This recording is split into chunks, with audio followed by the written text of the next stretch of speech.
Okay, good evening, everyone. Welcome to another night of math on this lovely Monday evening, March 22nd, 2001. Tonight, we are going to work on the some sample problems or practice tests I found online for the FTCE middle grades mathematics 5 through 9. So this is for all of the teachers or aspiring teachers who are looking to get their certification in middle grades math with the state of Florida. So, without further ado, let's do some questions. If you go to the website that is listed in the description, there are 15 questions. I'm only going to do, I think it's like 13, 12 or 13 of the questions. Because some of them I was just like, what the heck is this? So I decided to skip it. So guess what? That's my business, and that's what I did. So anywho, let's get started. So for this question here, it says use the graph to solve the system of equations. So you have y equals 2x plus 2 and y equals negative 2x minus 2. In order to solve this equation or to get the answer that they're looking for, you're just looking for the ordered pair where the two graphs cross. In this case, they cross here at this ordered pair right here. And this ordered pair is at 0 and negative. What am I doing? Haha. Hold on. This ordered pair is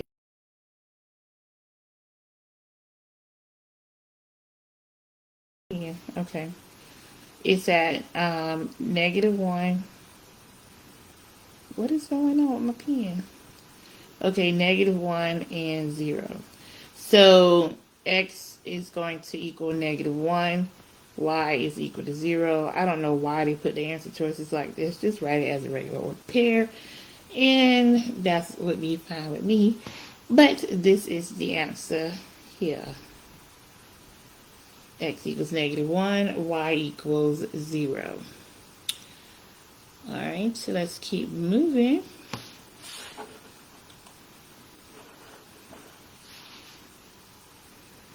It says the rectangle depicted in the diagram has an area of 21 square inches.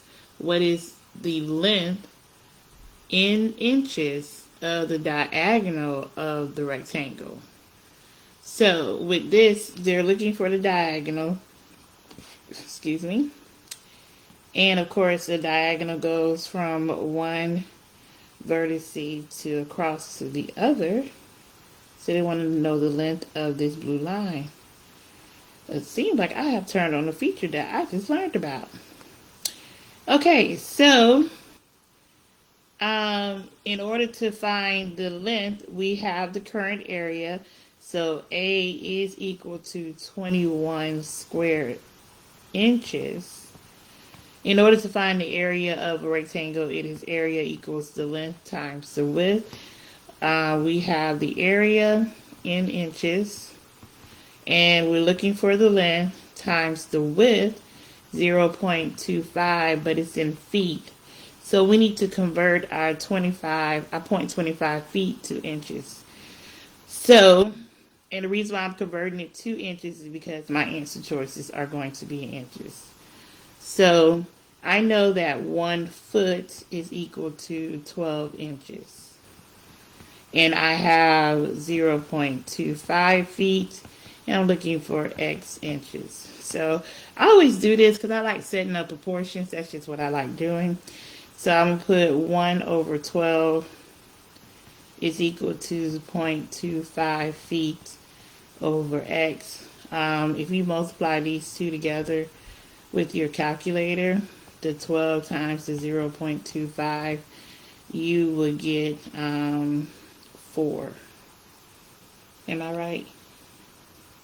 No, you would get 3. Hold on, let me check it. Let me check, and double check. Now I should have already had my calculator open, right? I should have, but I do not. So I'm opening it up now. So I'm going to do 12 times 0.025, and you get 3. I was right at one point. So the answer here is 3. So that would be the length. I mean, well, this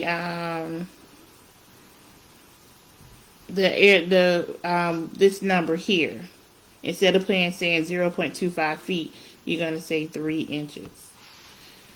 So if that's 3 inches, that means that the length is going to be 7 inches, okay? But they want to know what is the length of your diagonal. So in a rectangle, you do have 4 right angles. I can do the Pythagorean theorem now. So now let me write that down. I'm going to do the Pythagorean theorem.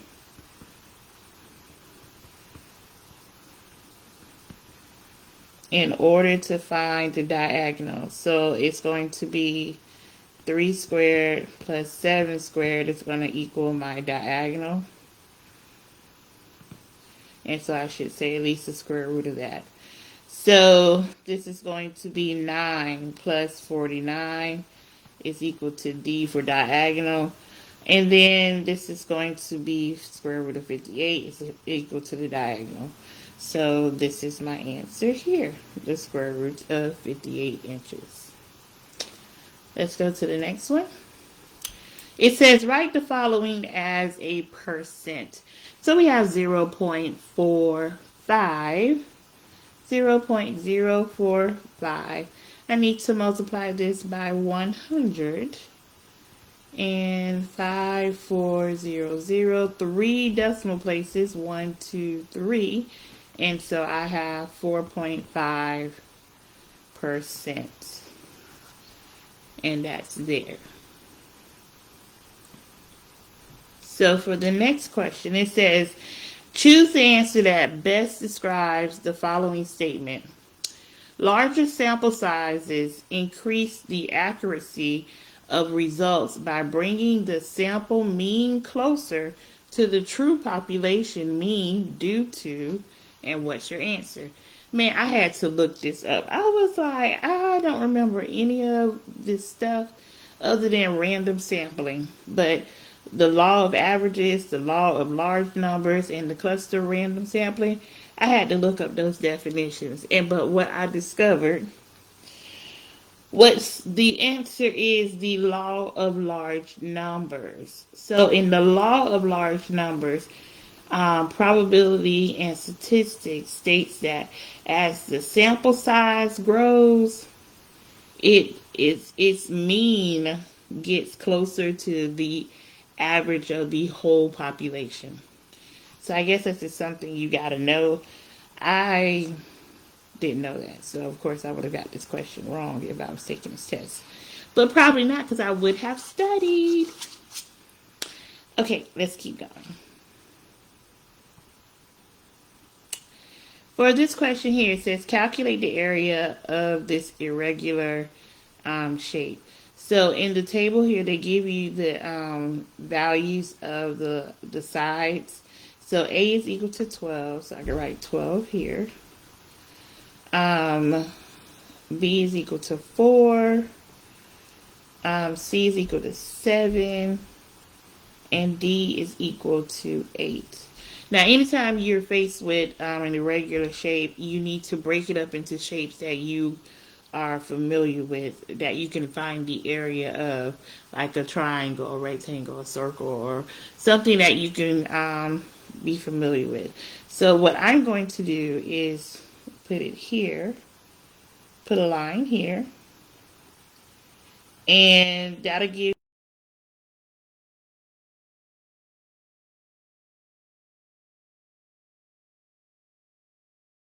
the dimensions of my triangle. So I'm going to put these colors in just so we could be clear. The rectangle is here. So the dimensions of my rectangle are going to be 4 times 12. And that's going to get me 48. Okay? But now I need to find the right triangle. Okay?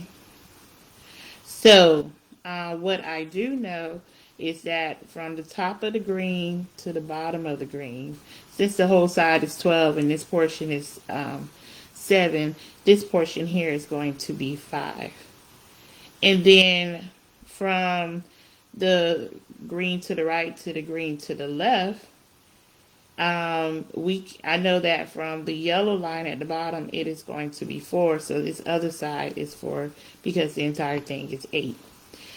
So in order to find the area of the triangle, it is going to be 4 times 5 and then divided by 2.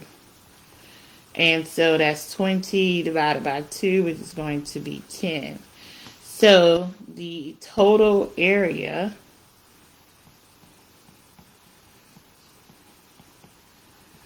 is going to be 10 plus 48. And in this case, it'll be 58 or 58 square units. All right, let's keep going. For this question here, it says, what is the GCF of 54 and 63? So with this question, of course, you will have to know your times tables. And if you're taking this particular test, I'm sure that's the least of your worries. So let's write down the factors. Factors of 54. So I know I have 1 times 54. I know I can do 2 times 27. I can do 3 times 18. 4, no. 5, no. 6 times 9. Okay, and then 7, no. 8, no. And then I think I'm back around to that. So the factors of 54 are 1, 2, 3, 6, 9, 18, 27, and 54. Now, factors of 63. I have 1 times 63. 2, no. 3 times 21. 4, no. 5, no. 6, no. 7 times 9. 8 and 10. So you keep going. We can stop there. So 63. The factors are 1, 3, 7, 9, 21, and 63. I hope I got all of them. So when you say what do they have in common, or what are their common factors, they have in common a 1 and a 3 and 9. So the greatest common factor, or the GCF, is going to be 9. Okay. So this question here says a hexagon has how many diagonals? I had to look this one up. I didn't realize that there was a formula to this. I'm used to finding the formula of the number of the angle measures inside a polygon, but to find the number of diagonals, I didn't realize that there was a formula to this. So I did find a formula. So to find the number of diagonals in a polygon, because maybe you guys knew this, but I didn't. It is the number of sides, n, times the number of sides minus 3, and then that's divided by 2. So in a hexagon, we have 6 sides. So I went and found the hexagon for you. So n is equal to 6. So it would be 6 times 6 minus 3 over 2. And so you get 6 times 3 over 2, 18 divided by 2, and you get 9. Now I'm going to tell you, initially when I started doing this question here, Man, I was trying to do like this. Let me show you now. Don't pick at me. But watch what I was trying to do. I was trying to draw all of the all of the diagonals. So I was like, okay. I said one, and I was trying to do all like this, right? And I didn't have enough. I only came up with six. I think I came up with six, and I ended up doing it incorrectly. Okay, so I was like, okay, so a diagonal goes from one vertice to the next. So I'm out of vertices, but I had to also to include like this. You have to include this vertice. Oh, you can't see that well. You have to include this vertice to this vertice here, right? So let's see. And then look at what else they have. They have this vertice here and this one here. And then lastly, you have this one here and this one here. And so apparently that's going to get you 9. And I wonder if I count it, would it come out like that? So if I start here, I say 1, 2, 3, 4, 5, 6. And then this is going to be, I can't include that red. I can include the green, 7. And then this line here would be 8. And then I can't, and then 9. But I can't include that one because it matches up here. Can't include that yellow, it matches there. See, all the rest of them have matches. And so, yes, this is how you get 9. So remember, the diagonal goes from one vertice to the next vertice.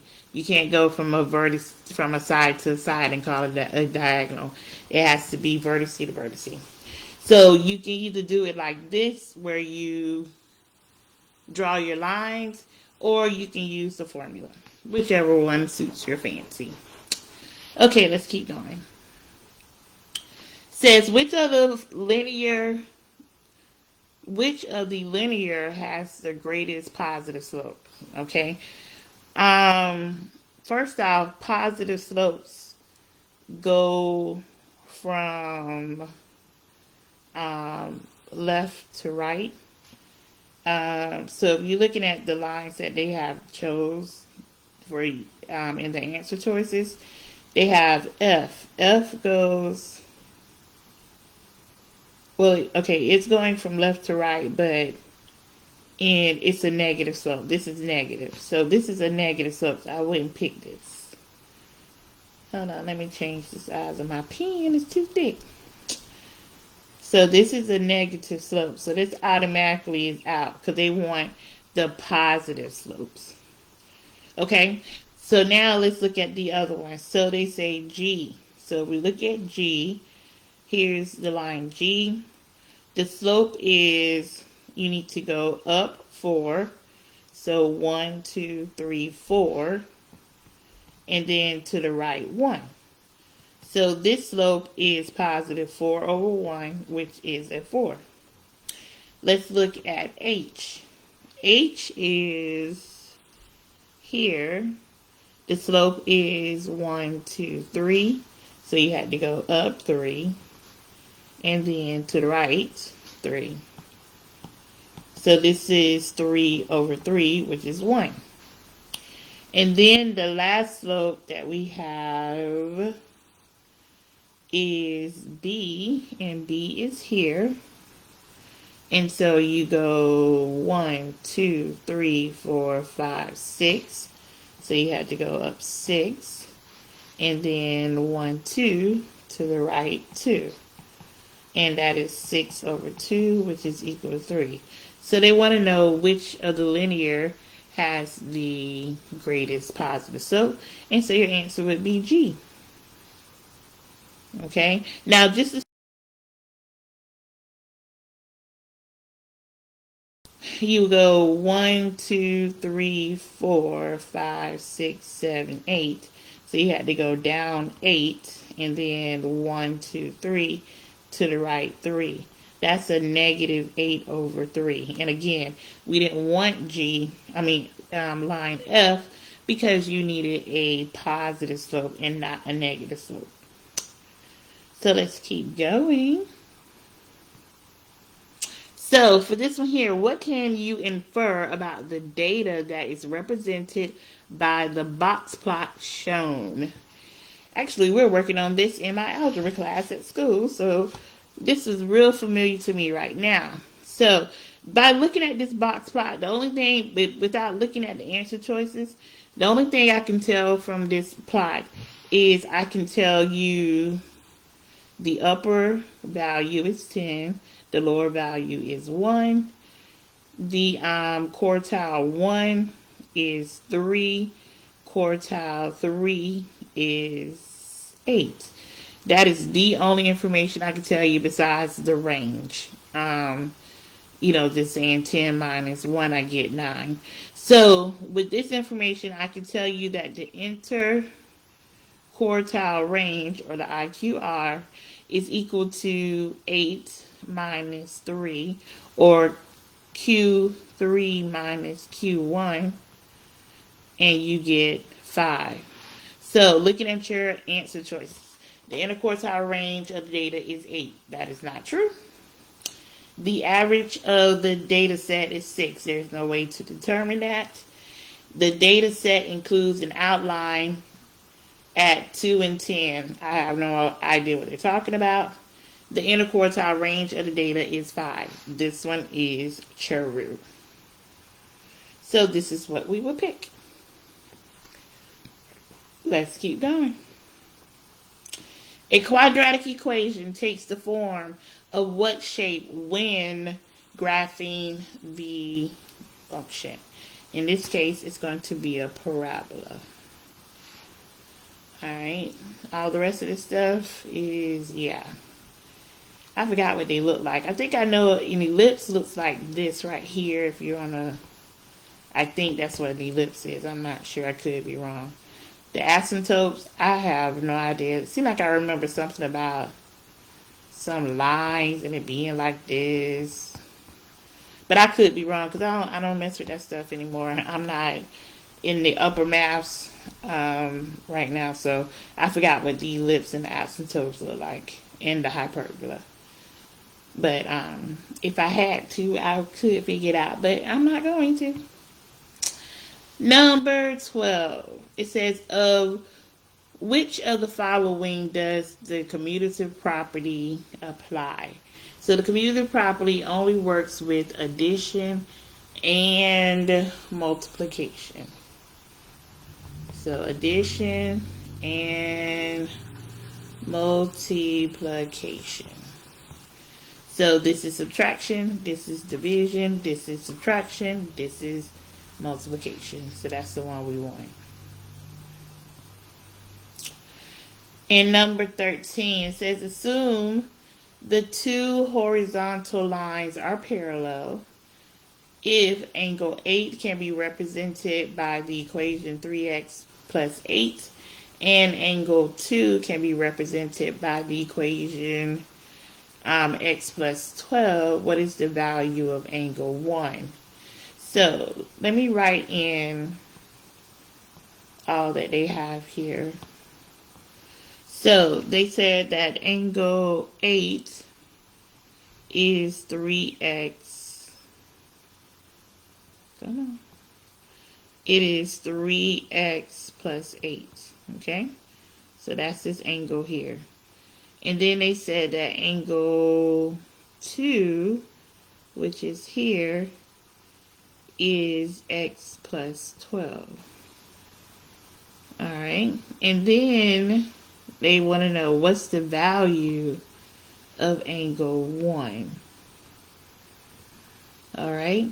So with this, you have to know your angles around parallel lines. I could tell you this, that the measure of angle 1 plus the measure of angle 2 is 180 because those two angles are linear That's a linear pair. Okay. I can also tell you that the measure of angle 1 is equal to the measure of angle 4 because they are vertical angles. Alright, and then I also could tell you that the measure of angle 4 is equal to the measure of angle 8 because they are corresponding angles.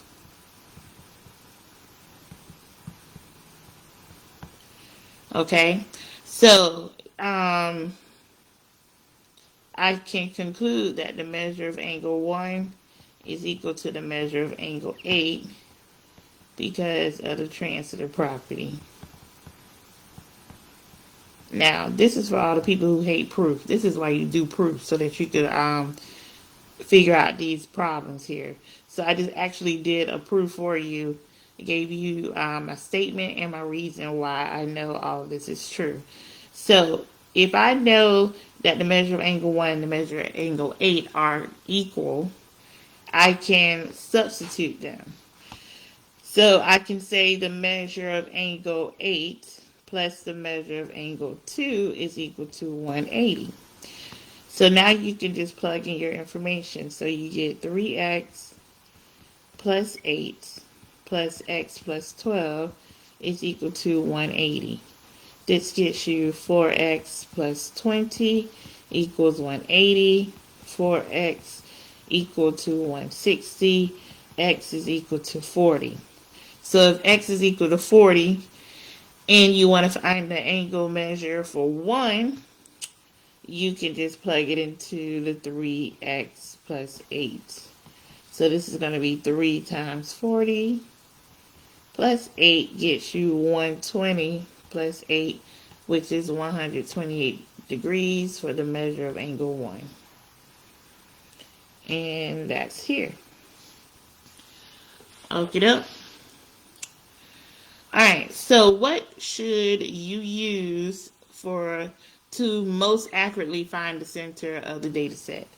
So we have 6 pieces of data here. Before we get started with calculating anything, let's put them in order from least to greatest.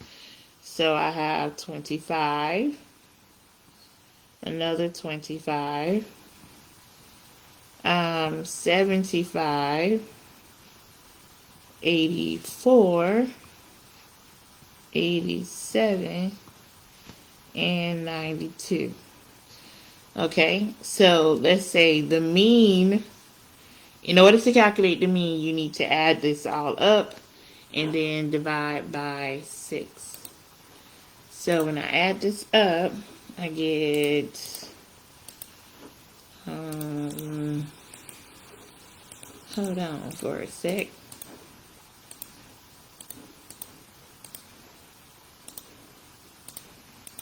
So I got 388 divided by 6.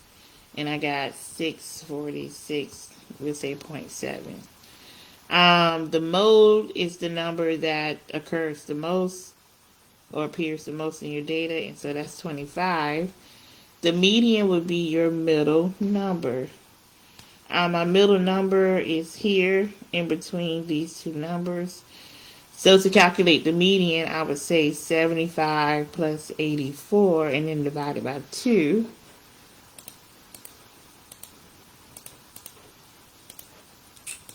And I get 79.5. And so the average is the same thing as the mean. Okay? So they want to know which piece of information you would use to most accurately describe the data set. So in this case, I wouldn't use the mean or the average, because that's like picking the same answer. That's like a dead giveaway. You don't pick either one of those. The mode only focuses on the lower half of your data, so that would not be good. I would go with the median, which is 79.5, which kind of, does the best description to me. So for me, it would be the median. Okay, so I think that's it. I think I'm done. Am I done? I'm done. So this was some sample questions I found, or practice sets I found online for the FTCE middle grades mathematics 5 through 9. This is for people who are interested in getting their certification in the state of Florida in teaching middle grades math. So I just did a couple of questions. Maybe next week I'll try to find some more. But that is it for now. Thank you all for tuning in and listening to me, watching me, working with me with doing some math tonight. And I will see you next Monday night. So ta-ta for now. Bye-bye.